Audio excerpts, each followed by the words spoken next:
Sandstorm ripped through Dakota Hollow like God had split the sky open. I remember the sting of grit on my tongue, the copper taste of blood, and the sound of my own breath fighting to stay alive. Jed's voice still echoed somewhere behind me, thick with whiskey and hate.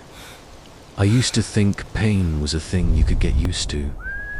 3 years in, that cellar proved me wrong. It just teaches you new ways to break quietly. That night, lightning flashed, and for a second, I saw the blade dull. Small, sitting atop a crate like it had been waiting for me all along. When he came at me, shouting that I'd never leave him, I didn't think. The knife found its mark. Then came the fire oil lamp shattering, flames crawling up the walls like vengeance come to life. I ran barefoot into the storm, smoke in my lungs and freedom burning in my chest. I didn't know where I was going, only that every step away from him was holy. The desert wasn't merciful. The wind tore at my dress, the night gnawed at my bones. Behind me, men would come, they always did, riding with law on their lips and cruelty in their eyes. Jed's friends, bounty men, anyone who wanted a payday for a murdered husband. I stumbled through the dark until the world narrowed to one thing, the faint outline of a cabin flickering against dawn. When I woke again, there was warmth. Fire crackling low and a man's shadow moving slow beside it. He was tall, built like a man who had seen more graves than homes. His name was Ethan Rourke, though he didn't offer it at first. I saw his rifle before I saw his face, the steel glint of a Winchester that looked better cared for than he was. "Don't move," he said, voice low, tired. "You're safe for now." Safe was a foreign word. I told him my name, and maybe because I said it like a confession, he didn't ask for more. He kept to his chair, poured hot water into a tin cup, slid it toward me without touching my hand. "You from around here?"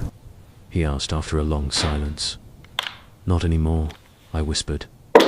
He studied the bruises that peeked from my sleeve, the way I flinched when the fire popped.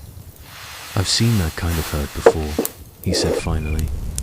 He let me stay, said nothing when I slept 3 nights straight, said less when I woke screaming. On the 4th morning, I found him outside fixing a fence, the wind cutting through the valley like a blade. "You can't fix everything," I told him. He looked up, squinted at the horizon. "Some things you fix so they don't fall on you again."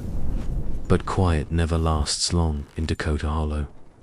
That night, the dog started barking, and Ethan's whole body changed. He moved like a soldier, fast, deliberate, hand to the rifle by the door. Through the window, 3 torches flickered bounty men, like wolves that smelled blood. "Stay down," he murmured. "Don't make a sound." The first shot split the dark. Wood splintered. Ethan fired back once, twice. I remembered the heat off the barrow when he passed me the rifle. "If they break through, aim for the middle," he said, eyes steady on mine. When the smoke cleared, 2 men were down. The 3rd fled into the night. I don't know which of us trembled harder when it was over him or me. At sunrise, he buried them behind the corral. I brought him water, though my hands shook too much to hold the pail steady. "You didn't have to do that," I said. He wiped sweat from his brow, voice rough. "Didn't do it for you. Did it because I'm tired of men thinking they can take what they want." We started sharing the same silence after that. I cooked small meals, swept the floor, mended his shirts. He showed me how to saddle a horse again, how to breathe steady when fear tried to choke me. Some nights, I caught him watching me like a man looking at something fragile he didn't know how to hold. He told me about the war once, when the whiskey loosened his tongue. How he'd shot his own captain to end his suffering. How the army called it mercy and the world called it murder. You don't come back from that, he said. You just keep living like the bullet's still in you. I touched the scar on his shoulder and whispered, maybe it's not about coming back. Maybe it's about going somewhere else. For a moment, I thought he might kiss me. Instead, he stepped away, jaw tight. Don't make me hope for things I can't have, Mara. Days later, lawmen rode in. The marshal's badge gleamed like judgment itself. We're looking for a woman, fits your description, he said, eyes sharp. I stood before him, spine straight, the storm inside me gone quiet.